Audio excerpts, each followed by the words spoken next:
What's good people? How's it going, everybody? Welcome back to the Adult Deck Podcast, the podcast where you come learn how to stack your cards against the game of life. I am here with my lovely, wonderful, amazing co-host / husband, Pete. Stop. And I am your also equally, if not more beautiful, amazing, and awesome. I don't know. I'm a lot to keep up with. You are. I am your host, Ronnie. Yeah, that's my lovely wife over there, Ronnie Yate. It's been a while. Ronnie Scott. I am not. She doesn't exist anymore. I mean, she does in our memories. Yeah. I never liked her anyway. Word? Whatever. So, welcome to the Adult Deck Podcast. I said that already. We are here to talk about just, in general, a plethora of different things that'll help you survive adult life. Things we've learned, things we've saw other people learn, things we've learned from other people. Yes. And things we are still learning. I am not an expert in any of this. I take my experiences. But it is our goal to get experts here. It is. And we will. But yeah, we're giving out the lessons and the tools we've collected so far. So this week's lesson / tool is your attachment style. Okay. So explain that. I shall. I also have my phone here because I keep notes. Yeah. I ain't got the brain capacity for all this information. Not at all. Work. Look, let me tell you. So tangent. I know, right? This is season 2. Welcome. And with it being season 2, taking the lessons and the experience from season 1, we definitely want to make this more informative than season 1. Yeah. And as a result of that, I am doing more research, and I'm going to have more examples and more clear and concise way to bring you all this very necessary information. So let's dive in. We're going to talk about our attachment styles. And to give you background, you said, what is that? What is an attachment style? So your attachment style is based off the attachment that you developed with your primary caregiver, who is like essentially your mom and pops. Okay. So the attachment part of the attachment style is a give and take relationship that occurred between you and your primary caregiver, that develops how you view relationships throughout the rest of your life. Okay. And something that I really thought about when going through this and doing the research for it, it was like you never really realize how much of your personality and how much you react to things and how you just view the world around you is based off of how you were treated as a child and how you developed at a very young age. All your first attachments affect all your others. Your first experience kind of affect the rest of them. Yeah. So yeah. As we go through our attachment styles, I'll kind of break down what it is, examples, and how these sort of attachment styles kind of formed, I guess. And essentially that's just so that, we can learn about ourselves as we are adults. You can recognize these things inside of yourself. And B, once you do move into a relationship with somebody, you can recognize their attachment style and see what their real struggles are and not just how they're portraying them. Okay. And 3, for when you have kids, you don't want your kids to grow up with these type of attachment styles, so you got to know how it happened to know how to avoid it. Your kids grow up with the lack of knowledge you had, so that too. A better foot forward. That too. So that's why we're here. So the way your attachment is fostered develops how you behave in your relationships throughout your entire life. I kind of touched on that. And the way you view relationships is most easily explained by the 4 types of attachment styles. So you have a secure attachment, a dismissive avoidant, an anxious preoccupied, and a fearful avoidant tactic. Okay. Break it down for the folks. we're going to break it down. So, a secure attachment style, when you have a secure attachment style, you always feel confident. You feel confident in your relationship. You feel confident within yourself. And you just feel like everything's cool. Like, I know that everything's going to be great. I'm feeling good. Okay. You feel connected to your spouse or the partner that you're in a relationship with. You know, you see you're on one accord. We get it. We understand. We're here. You got that same energy. Right. So you feel connected. You trust them. You trust that what you're saying is true. What you're showing me is real. You trust everything that goes on and goes into your relationship. And you're comfortable. You're not stressed. Yeah, you're not holding tension. Pent up. You're not pent up. And you can just be yourself without any fear of rejection. You're not performing. So people who have a secure attachment style, essentially everything's good. A secure attachment style is the goal. That's where you're trying to get to. You're trying to be. And just because, that's your finish line. Right. And just because you have a different type of attachment style, that does not mean that you won't eventually get to a secure attachment style. It just means you have some work to do. Yeah. You gotta pivot. You gotta pivot. That's the word of the day. And another thing that kind of like hit me when I was in the shower thinking about it is like there's so much work we have to do to heal wounds that we never created. Yeah. Wounds that we don't even know are there. Wounds that we don't even know are there. You know, like you can say, oh, it's my parents' fault. It's the way I grew up. It's that. But eventually at some point you have to take onus of yourself. Yeah. You have to do that work. And no, it's not fun. And no, it's not easy. But you'll be better for it in the long run. You have to do it, even if it's not necessarily your fault that this work has to be done. I got you. I'm sorry for that. I apologize. Even though I didn't contribute to it, I sympathize with that because that's what I have to go through. Yeah, I have to heal. It's a lot of hard work. Right. When it's not comfortable, it dredges up old memories. It does. So we're doing the work, and we're going to get there eventually, y'all. Baby steps. Oh, yeah. Baby steps. No rush. Minor steps lead to major progress. There you go. So when you have a secure attachment style in your relationship, it doesn't mean that everything's always rainbows and sunshine and everything's perfect. We're good. It just means that when issues and problems and situations do arise, you can communicate effectively. You know how to navigate this. You trust that your partner is being honest with you, and you feel comfortable being vulnerable in those hard times. Makes sense. So that's why secure attachment style is like top tier. And this type of attachment style is usually the result of, having all your needs met as a baby. You was always fed on time. You were always you were never hungry. You had a lot of people who actually cared for you, showed you physical affection, love, reassured you, let you know that, you're doing great. That's a nice coloring. You did this, you did that, I got you.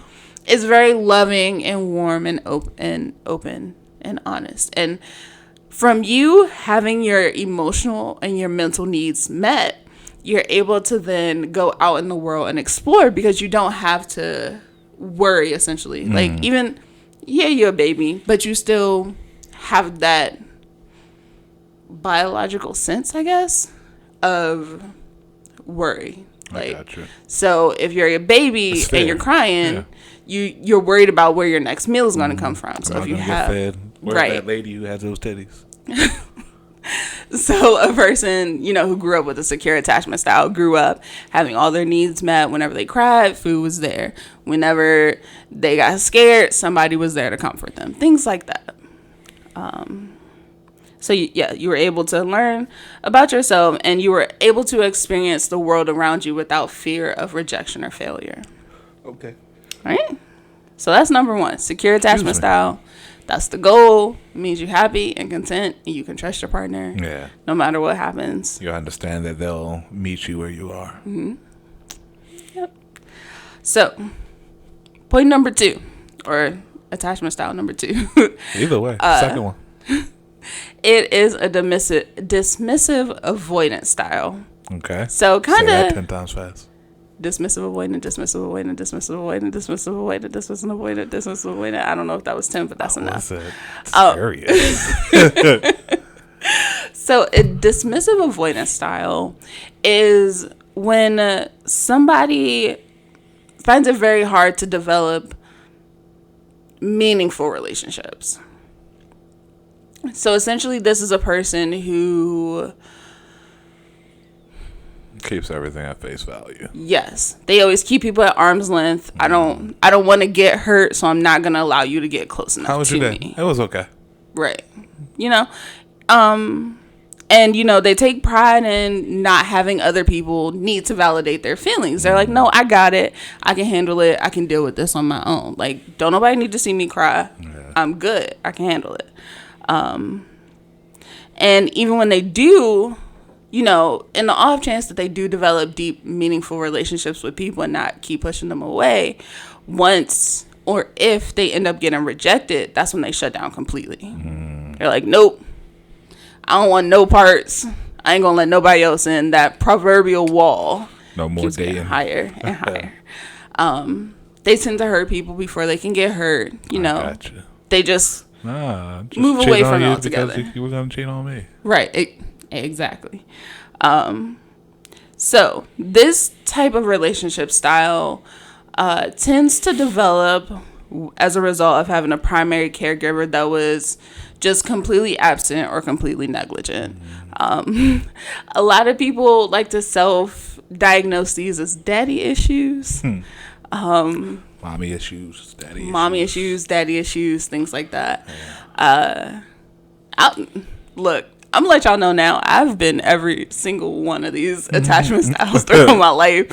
Reading over them, I was like, I've been at each one of these at some point. And that's normally how it happens. Yeah.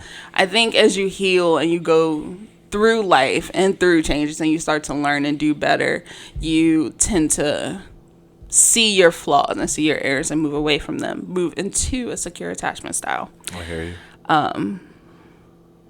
So this relationship style tends to develop as a result of having a primary caregiver who is absent or negligent, and because your basic needs were not always met, your food, your water, your shelter, then you've had to learn how to self-sustain. You've had to learn how to do that on your own, how to find your own food. You've had to figure it out. I had no daddy to teach me how to be a daddy. Exactly. So you tend to avoid and dismiss having those needs filled at all, or you tend to dismiss and avoid having any needs met. So you shelter in place, kind of. You deal with it yourself. You didn't have the security that you needed to go out and explore the world around you because your basic needs weren't met. You were focused on having your food, your water, your shelter, that you didn't have the chance to go out and worry about bills that you can't have fun. Grown-up version, yes. So you were denied the emotional attachments because your physical needs weren't met. So, as a result, y'all, I don't want to get too deep into Maslow's hierarchy of needs because that's another topic. But Maslow's hierarchy of needs say that you have to have basic needs met before you can move on the next tier. It's like a pyramid type thing. Okay. So if you're for gamers, it's like leveling up. Essentially. So if you're like food, water, shelter, base needs are met, then you can move on to your emotional needs. Okay. Once your emotional needs are met, then you can move on to like your love and then your self-actualization, which is like top tier. All my bottom needs are met, so I can focus on me. Okay. But again, we're going to get into Maslow's hierarchy of needs in another episode. Right now, we're focusing on our attachment styles. I just have a lot of information. So the next third attachment style is an anxious, preoccupied attachment style. Say that again. Anxious, preoccupied. Anxious, preoccupied. So people with this attachment style, I consider these as the too much people. You want to know too much. You want to touch and be physical too much. You want to be with the person too much. You just want too much from them. You want you want their emotional feelings, you want their validation, you want too much. Excuse me. So, and oftentimes your relationships end because the person gets fed up and they're like, nah, you're doing too much. You need to chill out. You extra. And it is relationships end sometimes because you gave too much. You crave and demand a high level of emotional intimacy, and you get too deep into the other person when they're not necessarily ready for that. So you just dive head first. Dive head first, and you want everything that this person has to offer, but you didn't give the other person a chance to catch up, essentially. Yep, been there. And the reason it's an anxious, preoccupied style is because you seek the validation from that person. You seek their security. You seek that you want people to tell you that you're doing good, honestly. Yeah. You want that self-actualization, but from somebody else. No, I get it. So that's why it's anxious, preoccupied, because when you don't have that validation, when you don't have your partner constantly saying that you're doing good, you're doing this, you're doing that, it makes you anxious and uncomfortable. So you try to be preoccupied. You're actually thinking what they're thinking about. It's like, do they care? Exactly. I'm doing this right. Exactly. Tell me I'm pretty. So you're forever preoccupied with the anxiousness of knowing if you're worthy, knowing if you're enough.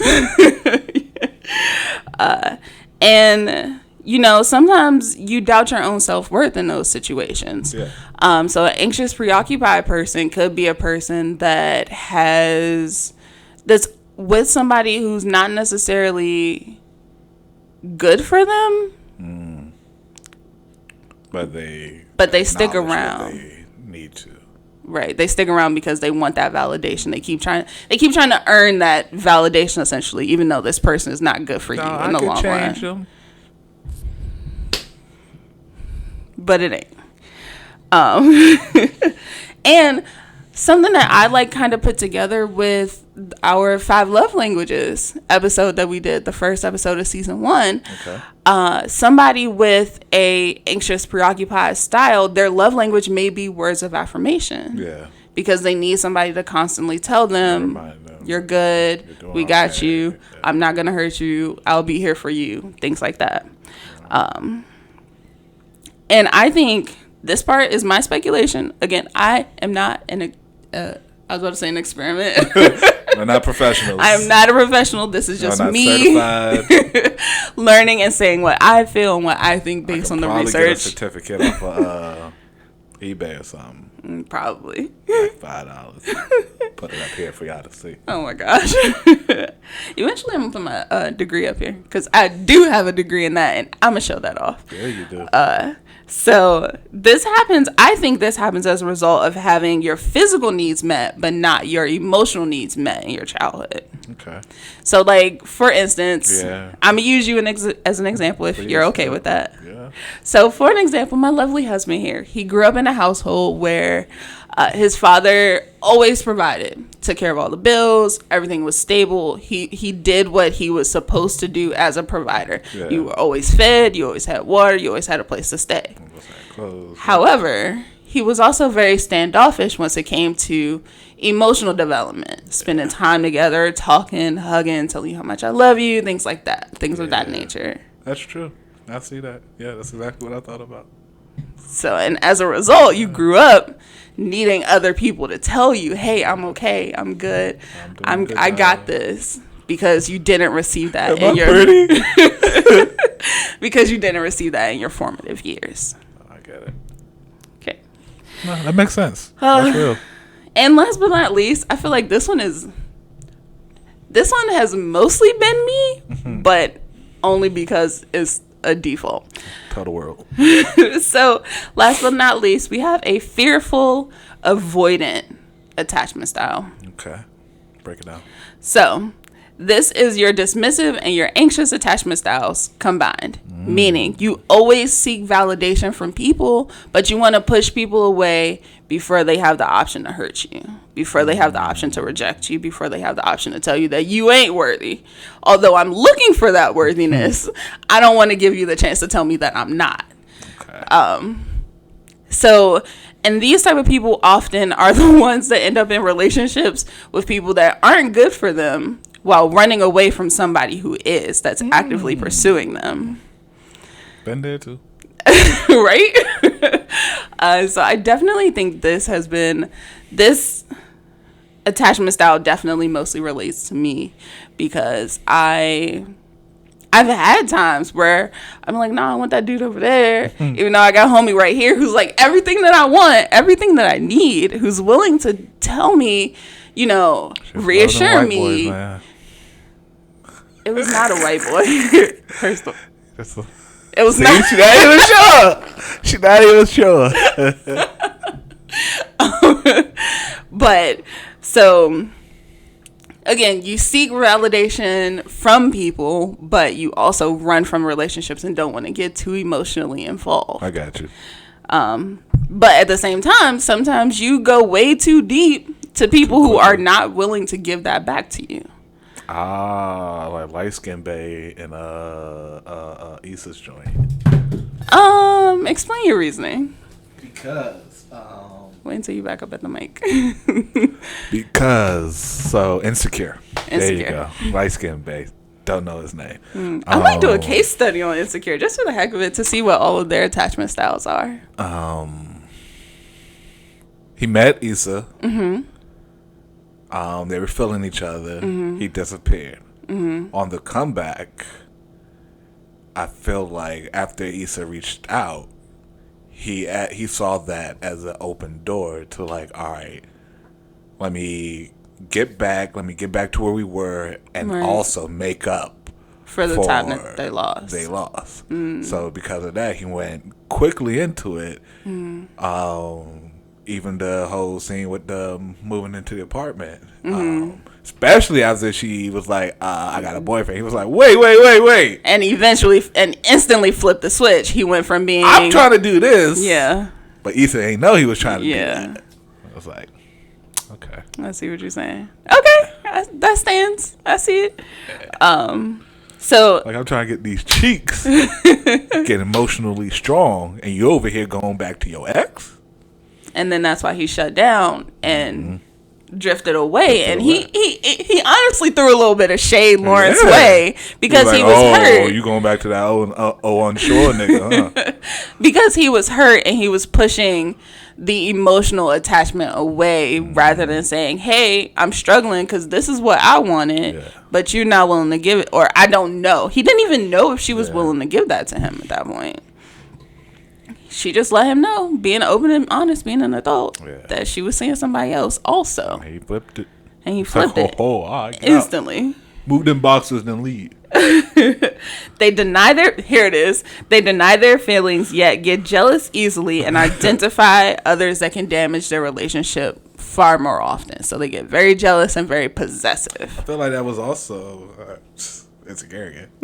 Issa and Molly. Like, I feel like their biggest issue stemmed when Molly was trying to get with old boy, and that there was jealousy because Issa was losing time with her friend, but Issa had her distraction, which was her job, which was taking her time away from Molly. So, I don't know. Maybe I'm wrong. No, I don't know nothing. Y'all don't take me for my word. And attachment styles do not have to be. I'm just saying, though. I mean, but attachment styles do not necessarily have to be in a romantic way. I have had these same issues with friends that I've had friendships with, where I'm so hard. Like, I want to be your friend. I want to do everything with you. I want, us to spend all our time together. We're going to be best friends. We're going to go do this. We're going to do that. We're going to hang out all the time. And I sometimes do too much in regards to a friendship. And that's why you end up with the feeling that, you're more their friend than they are yours. No, I can see that. It's like when you're anybody, when you try to strategically, I guess, text somebody. It's like, all right, let me not text back too quickly, but not take too long. Right. So they don't feel like I'm being too clingy. or clingy. Yeah. So they were like, I get it. And then once you do have somebody that opens up to you, then that's when you're like, I don't know what to do with these emotions you're giving me, so I'm going to back off a little bit. It's like, oh, man, my dad died. I just met you 5 minutes ago. With a fearful avoidant attachment style, you would not have met them 5 minutes ago. You would have I said 5 months ago. Oh, 5 months ago. Oh, yeah. So I think this style can develop from growing up in a household where everything was very unstable. So like abusive households, alcoholism, drug use, things like that, where Parents 1 minute rehab. Right. Where like 1 minute your parent is giving you everything you need, giving you all the emotional support, giving you all the physical needs, feeding you, giving you a home, somewhere to stay. But then next week, drugs. Exactly. So now you're stuck like, I don't know what to do. Like I can't navigate this. I can't feed myself. I can't do this because I looked to you for that and you was doing it last week. But now all of a sudden it's lacking. So I think that the fearful avoidant, the last one, I feel like that attachment style develops from you having your needs met some of the time and then having those things withdrawn from you. So sometimes you're secure, you're good, you seek, sometimes you're good, sometimes you're stable, sometimes you push people away because you never knew what to expect when your parent was coming in the house. You never knew if you were going to be greeted with love or with a fist. You never knew if you were going to be greeted, welcoming, or you were going to be told you ain't crap that day. Like you never know. So people with this type of attachment styles, they grow up, they're unstable themselves. They don't know how to balance that. So they either go all in or they don't do nothing at all. Yeah. Was there too. Been that too. Yeah, I think everybody's probably hit this at least. He hit each and every one of these at least once. Yeah. Before they're, or at least by the time they're an adult. Yeah. And then if you're like me, you get stuck with both of them, and you like, I'm just saying, you hit each and every one of these. Like, well, it's because you've been this. Well, I think one of these. Yeah, but I think that's because at the end of the day, I was both of them. So it's like secure, which is where your goal is supposed to be, and then it breaks out into the two avoidant and anxious. And then the bottom one is both of the two combined. So I think have fallen, past tense, have fallen into the last category. But I think now, throughout our relationship, throughout the work that we've done within ourselves, I think the way I look at friendships is a lot different now that I'm older and can realize my faults and my issues and where my attachment style comes into place, as well as learn more about myself and what I need and how I can articulate that. Because at the end of the day, your spouse is not a mind reader. They don't know what you need. Until either A, you know what you need, and then B, you tell them what you need. Tell me. Like, so I think front plain. Yeah. So I think in order for us to move to a secure attachment style, we have to first break down, what am I lacking? And sometimes that's through therapy, sometimes that's through reading, sometimes it's through introspection, meditation, prayer, reading the Bible, things like that. And then once you have that and you can work on that and change how you respond to stimuli, then that's when you can actually work on the path of being better and demanding what you need out of a relationship, instead of just trying to fit it in, make it happen. Makes sense. Yeah. That's good. Right? That's good stuff. So be mindful of your attachment styles. As I've said for the third time, please do not make this seem like, oh, Sharon said this, so she know what she's talking about. Like, no, this is just me thinking. Check for it. Working. I do not have no PhD behind my name. I'm not a doctor. No, I don't. No, I do not. She's taking online classes. Whatever. I'm taking Leapfrog edition. Leapfrog edition.